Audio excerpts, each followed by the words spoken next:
on The Reno Show. I'll help you find the perfect real estate agent to sell your property. Jen from Interiors Addict is giving us a glimpse into her very own renovation, and Rowan is here to uncover the many uses of treated pine. Mark's back to shed some light on the Sydney property market, and naturopath entrepreneur Tammy Guests is here to give us some tips for keeping up the tempo whilst renovating. Welcome to The Reno Show.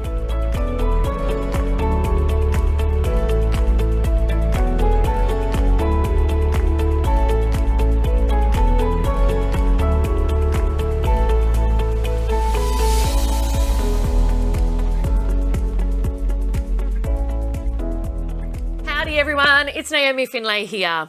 So at this point of your renovation, let's say you've put in all the upgrades, the kitchen is looking slick and schmick, there's an awesome outdoor entertaining space, and you've even got the home staging stuff all sorted. Your buyers will soon be jumping over one another to take this property off your hands and leave you with a beautiful big profit.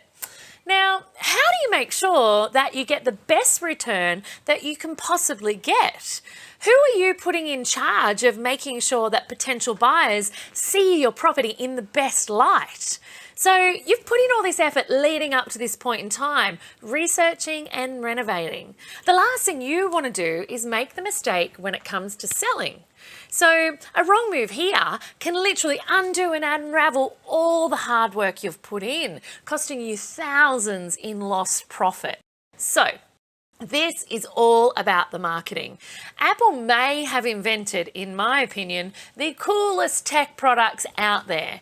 But if they hadn't have put in the effort to show them off, nobody would have had a clue that it even existed.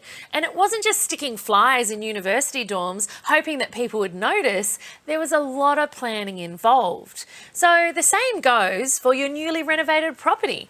Just because you've had an amazing property and you've done an amazing renovation, it doesn't mean that it will naturally attract the target buyers. It can only be a magnet to buyers if they're actually presented with it. And only then will your property be the apple of the buyer's eye. Excuse the pun. So, how do you make sure the necessary exposure for your property is achieved? Get a good real estate agent. Now, this may sound like something obvious, right? But a good agent is absolutely essential when it comes to renovating for wealth. And just like with any other profession, there are the good agents and the not so good agents, let's face it. And picking the right one can mean the difference between your property sitting on the market for months on end and your property being snapped up in a couple of days or even a week. And the former will eat into your profits. The latter will have you moving on to your next project with some deep pockets of profit. Now, choosing the right agent is so important if you want to get the highest possible price for your property with the least amount of stress. And once you have found the right one, it'll make things so much easier down the track if you're planning on staying in the renovation game in that area. So a good agent is a lifelong connection. So having a good agent up your sleeve extends beyond just the selling side of things. A great real estate agent can help you find leads for your next renovation project. They can even help you with negotiating side of things when you're buying your next project. So how do you get a hold of this golden agent? Do your research.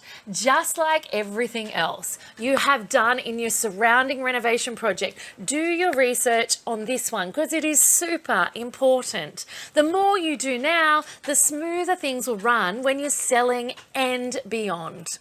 Luckily, finding the right agent isn't as difficult as locating a needle in a haystack. That's because when you're selling a property, you tend to go for an agent who is an expert in a particular area. I don't mean the guru in real estate where, they know absolutely everything, but one who, for a particular suburb, absolutely knows it like the back of his or her hand.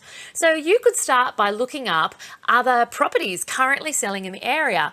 Online databases like realestate.com.au and domain.com.au will give you the names and contact details and even the photos of these agents who are working on these properties. Now, your research doesn't end there. Looking at these databases will give you a really good idea of who is available to you, but it doesn't give you much more than that. One of the best ways to narrow down your search is to get physical, and I mean getting physical by showing up at open home inspections. Attend the open home inspections of the agents that you're looking at. And by being present at these inspections, you will not only be able to see the types of houses the particular agents are selling, but you'll also be able to get a really good picture of how they treat both the home and their clients. And that information is priceless. That's the stuff that will help you to decide between going with agent A or agent B. So you don't have to go freshly renovated houses only or ones that have 4 bedrooms like yours. There is a way to gauge an agent showing off any potential property to any potential buyer. So imagine you are David Attenborough, for example. You are observing the agents in their natural habitat. You aren't interfering, you're just making mental notes for yourself. So here are some of the things that you should be noting down as you're observing them in their habitat. Number 1, how does a real estate agent communicate with potential buyers? So when it comes to buying a property, potential buyers like to view homes in their own way. Some like it when the agent gives them a lot of guidance and explains everything, while others like to just be left alone unless they have a question. So you should observe how the agent communicates with different types of people coming through the property. Is he using the same exact approach to all of them, or is he catering and matching to the buyer's needs? Can you see him selling your home in that approach? The second thing to look at is how is the agent acting at the inspection? Communication between people goes way beyond just talking. Body language plays a huge role in making people feel comfortable, and enthusiasm is addictive. So if the agent is bubbly and excited about the property, then that sends one message. Or is he using the same monotone voice and everyone and practically throwing flyers at the buyers? First impressions count, and it's not just the first impressions of your house, but also the person that you choose to represent both you and your property.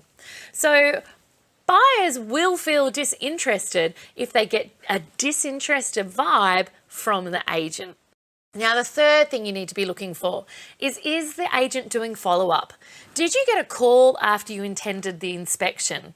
Follow-ups are a great way to remind buyers about the property they just saw and to give them more information that maybe they didn't get a chance to get during the inspection.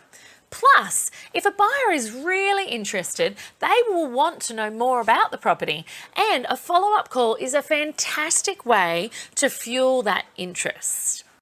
Now, number 4, the fourth thing I want you looking at, was the agent on time? I want you to always keep in mind that potential buyers are busy. They might have plans to attend to, a different property inspection that they need to get to, and they can't afford to wait for an agent who is running late. Punctuality is key in a lot of things in life, and open inspections is definitely one of them. Sure, traffic happens, but if an agent has been in the business for long enough, they'll know that the sale of a property is banking on him being on time. So potential buyers who are kept waiting become frustrated, and they don't end up leading to good buyers or good profits for you. Now, the fifth thing that I want you looking at in regard to your agent, did the agent highlight the best parts of the property? Lastly, you've put in all of this effort in renovating a property. The renovated kitchen and the open plan living are now standout features that you want to show off. They're your strongest selling points for a property, for example, and you want them to be portrayed as such. So look at how the agent speaks about the property, how they highlight this during an open home. Is the agent doing a generic sweep, or is he honing in on the best features? Look at how the property has been shown on paper, and do you think that the photos do the property the best justice?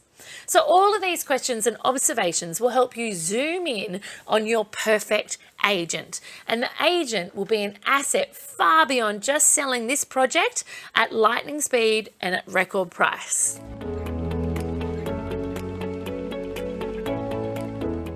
Up now we have with us Jen Bishop from Interiors Addict, the country's leading interiors blog. And Jen is with us tonight. Welcome, Jen. Thank you. Jen is with us tonight because she recently braved, she'd kind of played on the edges of renovation, I think we might say. Yep. But recently she's just completed her first kind of substantial reno. Yeah. And there were some really big lessons in it for her. So just a bit of background. Jen's been in the interiors game for quite a while now in the publishing space. So it's not like you're completely unaware of the space or of the products or of any of it, but it was still quite a journey for you. It was, because if you've never renovated a home yourself, you can write about it all you like and you can talk to other people about their experiences, but actually renovating your own home is really different. And she everyone says that so politely, doesn't and she? Everyone expects you to know what you're doing because you write about it. But it's it was a huge learning curve for me. So what were your three biggest challenges, do you reckon? Trades, I think. Okay. Finding, in what sense? Well, just finding the right ones. Yep. And I guess what I learned from that is that having good trades is everything. It is. Treat your tradies well, guys. Yeah, pretty much. So, for me, that was getting personal recommendations. Yep. From people who I trusted, and that was a huge advantage to me, I think, that I had that, yeah. So trades were one of your biggest challenges. What were the others? I think we've talked about this before, just being paralysed by indecision and the amount of different things on the market. And I think perhaps for me that's worse because I'm exposed to everything. I'm being sent things every day that are beautiful and you can't have all of them. And you can't, even if you could have all of them, they're not going to sing the same song. Absolutely not. Can you imagine if my kitchen had everything I loved? It would be a cacophony of noise. Crazy lady kitchen. Yeah. It would. It'd be like a mad Catwoman kitchen. It would. I hope that's not what I've got. No, she doesn't have that. But I guess that's a really good point because some people get so into their renovation, which is amazing, but they research and the market is so flooded with amazing products that sometimes people are paralysed with actually how to put it together. Yeah, absolutely. And I think for me, it was the case of keep going back to what I've always loved because especially with the kitchen, it's a room you have for a long time. It's a very expensive room to do from scratch. It is. And for me, it was keep coming back to the things you've always loved for years, which are things like the shaker style cabinetry and quite a classic look and a palette that was quite grey and blue. And I kept coming back to those things thinking, what can I add in that's a bit different but isn't so permanent? That isn't outside, too far outside. Yeah, that still works with that and gives a bit of an edge but is not, you could potentially change if you, in 5 years, really didn't like it. it. Yeah, but cabinetry, not so easy. No. And so that's number 2. What was the third thing that you found really challenging? I think... I'm pushing it here. Yeah, I know. I don't know if this is a challenge so much as something that I learned, and that was that planning is really important. Vision? Having a vision and writing that all down, having it somewhere, having an idea of how the reno is going to happen in terms of the order of trades coming in. And I think also be at the same time as planning being important, being a little bit flexible to things changing as you go along. No. If you stick too closely to your plan, you may get halfway through and think, actually, that was a bad decision, but I don't want to admit it was a bad decision. I'm just going to keep going with it. You need to be like, actually, no, that need to be able doesn't to feel cut it right. off. Yeah, let's change that at this stage because I'm really not going to like that next month and I'm going to hate it in a year. Yeah. And you know what? We've had this conversation loads of times before about how amazing spaces aren't created overnight. No, they're not. And about the importance of layering your design and sitting with your design and feeling it as you then layer your next parts on top of it. When you finish a kitchen, that's really the start of it because there'll be so many styling elements and So things. for example, in yours, we've had, so your technical kitchen renovation, it's highly functional. It's been functional for ages. Yes. But then it's the plants. Then Yeah. it's the window furnishings. It's the then, tray with the, deliberately placed candle and No. things like that. Yes. And they're the layers. They're the layers that you exactly need to. that. And you know what's really and interesting? the art and things like that. Yes. I See, still haven't finished. No, that's an interesting point that Jen just brought up, which is a bit like what we have previously talked about in bathrooms when you said art. So many people go, you don't put art in your kitchen. Yeah. You do. Yeah, you do. Absolutely. You Why not? absolutely do. I like that. Why not? But another amazing thing that you just said, which I loved, which was about going back to what you've always loved. Yeah. And so for me, one way people can do that is actually well before you started renovating, or you're going to start renovating, or if you're going to start renovating in 5 or 6 years or 2 years or 1 year or 1 month, start putting together like your Pinterest boards and your dream boards. Yeah. And start, even if you date stamp them and have different ones for different seasons and reasons, when you go back to actually do your renovation, you will notice a common theme. Definitely. And you'll notice, for example, shaker style doors would have always been in every Pinterest board you would have ever have done loving kitchens, right? Yeah. And so that gives you an ability to look back over time and really understand what you loved because it was a trend and what you loved because it's truly and innately you. Yes, absolutely. Yeah. All right. So would you do it again? Would I renovate a house again? Yes. Yes. I did really enjoy the experience. Okay. It was very stressful at times. I think probably because I hadn't done it before. Yep. But That's I think the next one can only be easier. So if you had 3 top tips. Get good, get recommendations for your trades. Yes. From people that you know who've actually used them. I would say start planning as early as possible. Okay. And I would say be open to change halfway through. So if be it's flexible possible. about stuff. Be flexible, yeah. Yeah. And I guess that flexibility is not only on your choices, but flexibility on your times and your orders. Absolutely, because it never ever runs to plan. Never runs to plan. And that's why flexibility is so, so important. Yeah. All right, so we'll be showing you some of Jen's amazing renovations. So keep an eye on our blog, keep an eye on future episodes, and you'll get to see the amazing transformation that Jen did. Thank you for sharing your experience, Jen. It was an amazing one to be on a ride with you, and it's a phenomenal result. So you should be so stoked. Thank you. We're here today to discuss all things timber and timber treatments. So timber is widely used in all our renovating and most of our construction around our country, amongst some other things. But our country is pretty harsh and we need to be really conscious about what levels of timber we use in different settings, right, Rowan? That's right. So depending on the whether it's inside or outside, whether it has exposure to moisture, whether it's in contact with the ground, all these things come into play when it comes to choosing the correct timber to use for your project. So you often go to a hardware store or a lumber yard, I love that word, lumber yard, or a timber supplier, a timber yard, and you'll see, in-ground, above ground, internal, H2, H3, H4, H5, and I think yesterday you taught me there's a H6, right? There is a H6 as well, yes. It's pretty extreme. We wouldn't use it in renovating unless you're building a boat. Okay, cool, but it exists. It does exist. There you go, learn something exist. new every day. So today we've got some timbers here that we're going to go through, Rowan's going to go through with us, which are all different H levels, I guess H you'd levels. say. So H, what does H stand for? Good question, glad you asked. That means hazard level. So that's the hazard treatment. When we're talking hazard with timber, there's some various things. So there's timber classes which talk about the durability of timber. Mm-hmm. There's hazard levels which talk about, basically we're talking about termite treatment, mold, fungal resistance. And then rot resistance. Rot resistance. And then there's F class, so we're talking, that's a visual grading of the strength of timber, or basically the bendiness of a timber.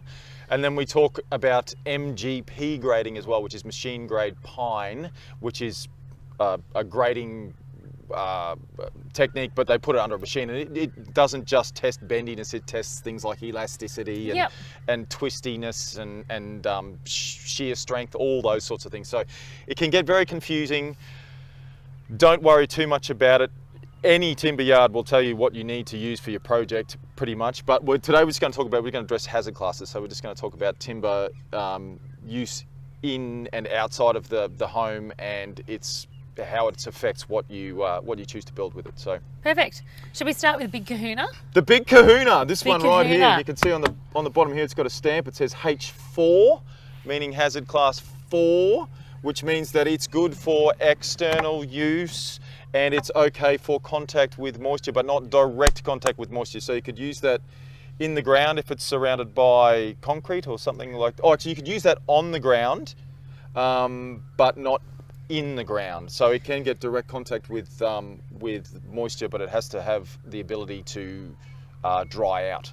So pretty much all these different timbers, so a H4 timber comes in different shapes and sizes, obviously. So when you say, just for clarity, when you say it can go in the ground, but it has to be encased by concrete, we practically mean that, so if this was a post for a deck, it could go into the hole, but it has to be fully encased by concrete. So you can't shove it in all the way to the ground and then just pour concrete around it. Backfill So with- that's yeah, what you mean, that's right? That's right. Okay, Yeah. So perfect. You want to keep. So that's another good point to bring up. If you're using timber as a post, as a structural post, and you're putting it in ground and you're surrounding it with concrete, you need to surround every part of that post with concrete. That means in the bottom as well. You can't just rest on the bottom of your hole and then backfill it with concrete, because moisture will come up through the bottom of the post and it will rot it out from the inside. And then before you know it, you'll have subsidence and you have a whole world of problems. So On your beautiful deck. on your beautiful deck, yeah. Hey, the other thing that we were talking about the other day, which many people aren't aware of, is if you had to saw this piece of timber to put it into the hole, or the appropriate size piece of timber to put into the hole,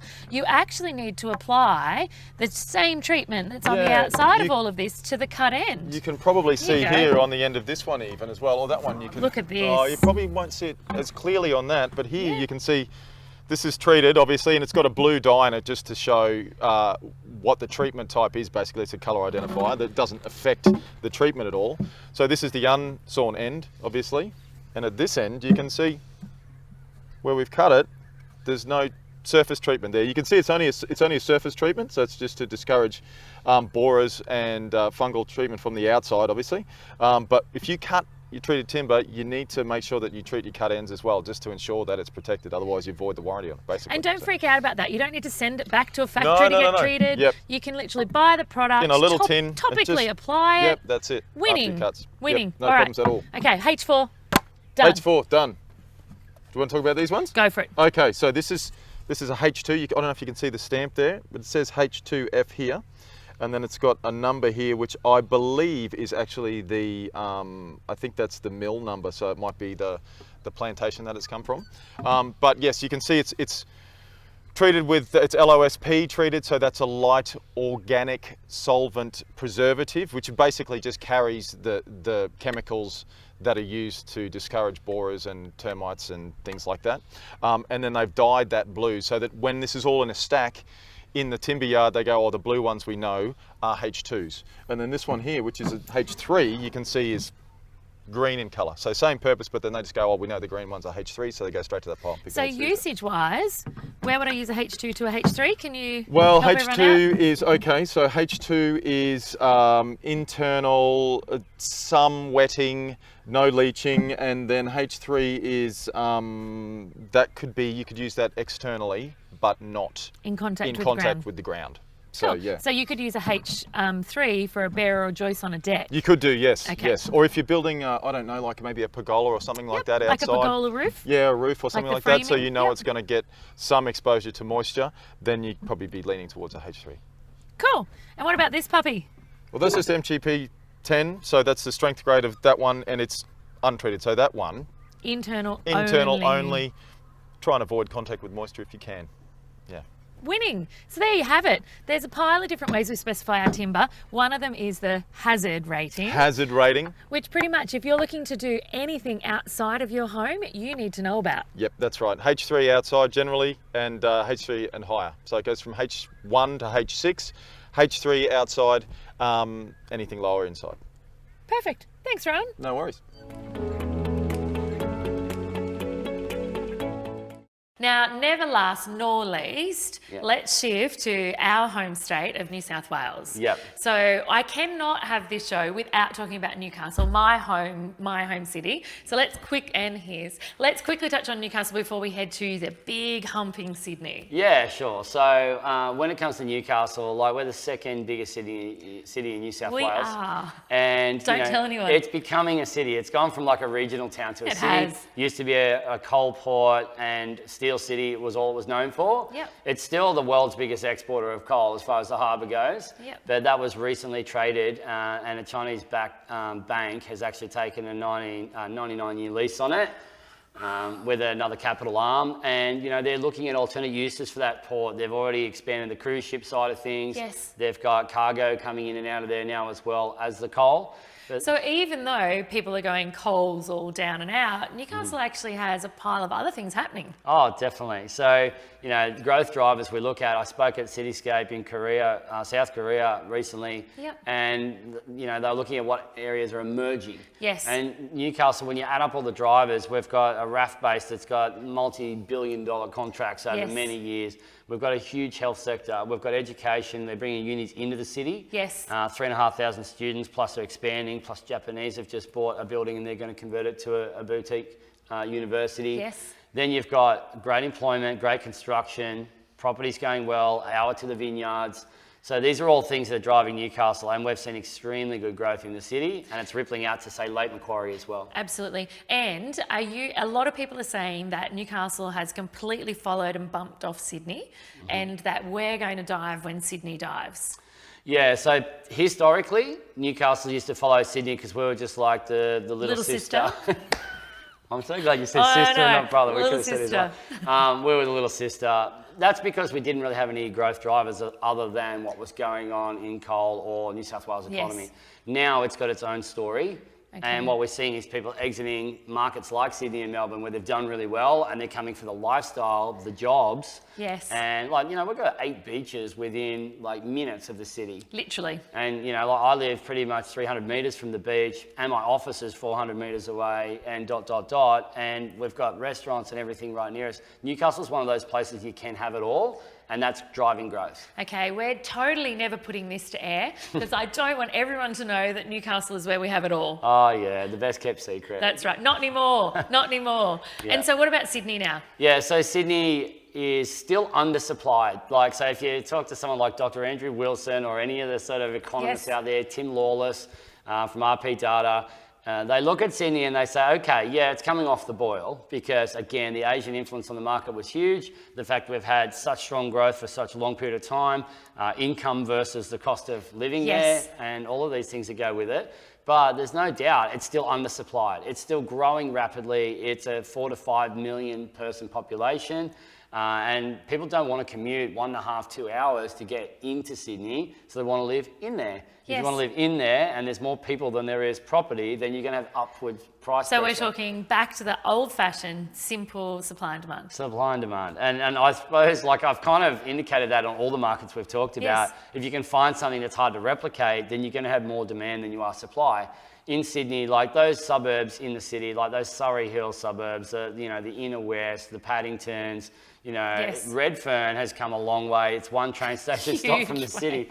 And you just think, what do people want? They want to be amongst where they're working. They want bars, they want cafes, they want lifestyle. Do you know one thing I'm even noticing though? Even out as far as the Hornsby Rim, the Hornsby Heights, Yeah. what used to be not even classed as Sydney before, now that's actually, it's 40 minutes on a train from the city compared to some of the suburbs that are, say, at the foothills of the Blue Mountains. That's actually considered to be part of not the inner city, obviously, but the very acceptable rim to live in. Oh, and totally. prices there are booming still as well. Well, as far as Hornsby and those areas, but also if you look at what they call Greater Western Sydney now, Yes. that growth corridor with the WestConnex that's going on. So you're thinking around that Parramatta area, Blacktown, out through to Penrith.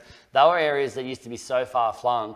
You Yes. look at, say, Parramatta, for example, they're calling that the new Sydney. So, if you look... That's interesting. It's interesting. So you look at the type of buildings that are going up, you look at Of the top, I think, 500 companies in Australia, there's something like 130 of them that have got head office or In presence Parramatta. in around Parramatta.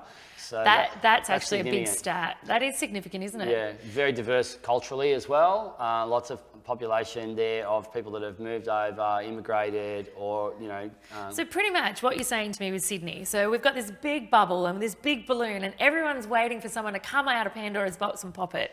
So what you're suggesting to me is if you're in an area with, again, piles of drivers, you can't be replicated, which realistically, anywhere close into the city, it's pretty hard to replicate what we have in Sydney. Yeah, transport and being near that transport and being short on land. Yep. Yeah. And so, in that sense, that even if someone came across with a big pin, it's not going to deflate down to a little shriveled up balloon. Well, in all the changes in the markets we've seen, like if you go back 4, 5, 6 cycles, most Yep. of those cycles have been between 6 and 10 year cycles. Yes. If you look at Sydney's, it's a bit of a sawtooth sometimes where it goes up steeper, pulls back quite steep. But, even the GFC, you had areas like Double Bay and Vaucluse that were really prestigious areas, a lot of Yes. money tied up in overseas markets and tied to the share market. Those properties softened by like 20% at the Okay. elite end of the market. Okay. But if you have a look at the ones that were, say, $1 million in Vaucluse and Double Bay and places like that, they didn't come back 20%. They came back like 5 and 6 and 7, and they recovered like a year and a half later. Absolutely. So, Which is actually really quick. yeah, definitely. In the property market, recovering from a drawdown in the market after a year, that's amazing. Yeah, so it's one of those things where, if you're looking at it for the longer term, have to be something really macro and really across the whole country to disrupt the drivers that somewhere like Sydney's got with population and all the other things we've talked about. I like it. So guys, there is a Pandora's box and we just peeked inside it today. We certainly didn't open it up. We peeked inside Pandora's box on what's happening in our real estate markets across the country. So thank you, Mark, again. I love the insights. I think there's so much everyone can take from this, and we'll see you next time that you're on the couch. Look forward to it. Here today to talk to us about some of the hidden things on our renovation sites that can greatly affect our health is Tammy Guests from TammyGuests.com. Welcome, Tammy. Hi, Naomi. Nice to be here. Oh, it's very exciting to have you. So Tammy and I have just been having a little chat about some of the different elements that we can actually be exposing our bodies to on a renovation site that can make a huge impact into our day-to-day living. And so we're not talking about big known contaminants like asbestos or lead in the paint. We all know that they need to be identified, treated well, dealt with well by professionals and by law. So that's not what we're talking about. We're actually talking about some pretty mainstream elements that are on pretty much every single renovation site in some capacity and the impact they can have. So of all these things that we come in contact with, Tammy, what's the number one thing that you see and you notice impacts on us as renovators? The biggest, most hidden thing that everyone just kind of palms off is actually mold. So mold has so many different triggers in your body. Some of the big things are behavioral changes, like you can't focus or concentrate. Maybe you get a bit vague in the afternoons. It also can cause atopy, which is like an itchy kind of feeling under your skin, and sometimes a dash of anxiety. Now, I know a whole bunch of reno peeps are experiencing all these on a daily basis, and it might not just come from the mold. But if you've noticed, even a piece of mold or a mold spot that's bigger than a full stop has actually got more than 40,000 mold spores on it, and they're affecting you. That's a lot of spores. Yeah. So when we walk into one of those bathrooms that need renovating and the entire ceiling is grey. It's grey. It's growing. I say grey, she says growing. I'm like, well, it's grey. She's like, no, it's alive and moving and growing. That's a lot of mold. It is a lot of mold, and that isn't just on the ceiling, it's also in the air, and then it attaches to your skin. Your body in that moment is going, get me out of here. And you're on the inside there trying to make a decision about, what shall we do with how much should we tiles, spend, and how and- much should we spend, and why isn't that tradie here to talk to about it? And in that moment, the rest of your body is just anxious and wanting to get out of there. So you can see, even in the decision-making process, some of these hidden things are actually causing you stress, undue stress, health stress. Interesting. So even when I haven't disturbed the ceiling, even when I haven't tried to clean the mold off, even when I haven't ripped the ceiling down and exposed myself to all of the stuff that's inside the ceiling, I'm actually still breathing it in. Yes. Right. Okay, so obvious things for me as a renovator that I know I can do about that is actually wear my PPE. Absolutely. PPE is the most basic and most essential. And this is one of my actual pet peeves, when people don't wear PPE until they, number one, hurt themselves, or unless they know there's a known contaminant in there, like one of the big guns, which you discussed earlier. But my argument is that you don't always know what's behind a wall. You don't always know what's under the paint. And in this case, you don't always know what's in the air anyway. Yeah, and these things are hidden. There's a reason we're describing them as hidden, is because to your plain sight, you can't necessarily see them, but your body can sense them and it has a reaction already to them. All right, so what's the second one then? What's the second biggest thing? Other than PPE though, we've got to be making sure that you're hydrated. The only way that your body can get rid of the little reaction that it has to these things is actually to flush it out. Literally. Yeah. So if I wear my PPE and I'm continually hydrated on site, what about wearing not just PPE as in for when we inhale it? You mentioned about the mold attaching to our skin. So obviously long sleeves are a really great idea when you're renovating, rather than the little tank tops and trucky singlets that you see people getting around in. Yeah, totally. And not going home and then just flopping on the couch. It's actually going home and going and making sure that you don't have anything on you by going and having a shower and getting it off. Don't just leave it there. Your body Simple then things. starts to have a reaction. Yeah. And it also then transfers it. Yeah. Okay, perfect. So number two, what's the second biggest thing that you think we need to fight from a hidden perspective on a site? Well, dust. I mean, who hasn't gone to everywhere. a site that hasn't got dust? Yeah. So dust is a really big one, and about 40% of the population are going to have an immediate reaction to dust. So you might see it from the itchy eyes to the sneezing to all that kind of stuff. And you might think that that's a transitory thing, and it is, but the thing about it is, under the surface of your skin, you are still having these immune-like reactions, and that takes energy for your body to do that. It takes time for it to do that, and it impacts the way that you're making decisions and showing up. So what can I do there? Same things, cover up, PPE, hydrate, and make sure I wash down before I go home and transmit it or transport it or activate it into my existing home. Absolutely. So from a renovator's perspective then, if you're actually renovating your own home at home, if you're actually about to undertake your kitchen renovation or your bathroom renovation, or, you're about to sand down your dining space, there are so many amazing products available on the market at the moment to help you contain that. There are like phenomenal seals that you can put around your doors so they're completely covered. And there are also ones that are a bit like, I guess, remember the old-fashioned, when we were young, the old-fashioned cool room doors, that they're actually big, heavy plastic doors that you can tape up around your existing door so you can still push through it, but it closes behind you, minimizing the impact of the renovation. So you're effectively doing a bit of containment if you're doing it at your own house. Yeah, so containment's the physical stuff on the outside. PPE is your personal containment.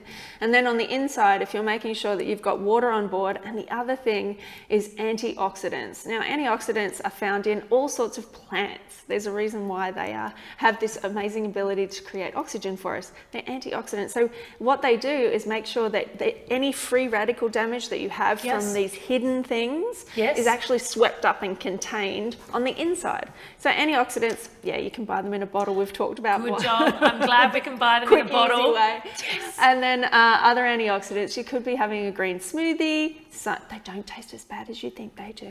And what about like easy fruit to eat? Like, can I eat blueberries or strawberries? Is that something that I can easily pick up? Absolutely. And throw in. Brightest colours has the most antioxidant activity. Yeah. That doesn't include red frogs, apparently. No red frogs. That would just be the strawberries, real strawberries, not strawberry milk, strawberry frog, strawberry, or actual strawberries. So I think what I'm taking from this is containment all round. That on our reno sites, whether we can see it or not, there's a pile of contaminants and irritants that won't just affect us from a health perspective. It will actually affect the way we interact with people and how much we enjoy the experience. So we can contain it in the environment, contain it on our body, and contain it inside our body. Yeah. Good sum up? Awesome. Thanks so much, Tammy. I'll see you later. Next time on The Reno Show, I'll be revealing the 3 things to consider when styling your home for sale. Denise is back to help you achieve wealth and manifest your dream project. And we've got all the highlights of our first real renovation story. And how high should your ceilings be? Well, Rowan is giving us his top tips to making sure your ceiling heights are legal.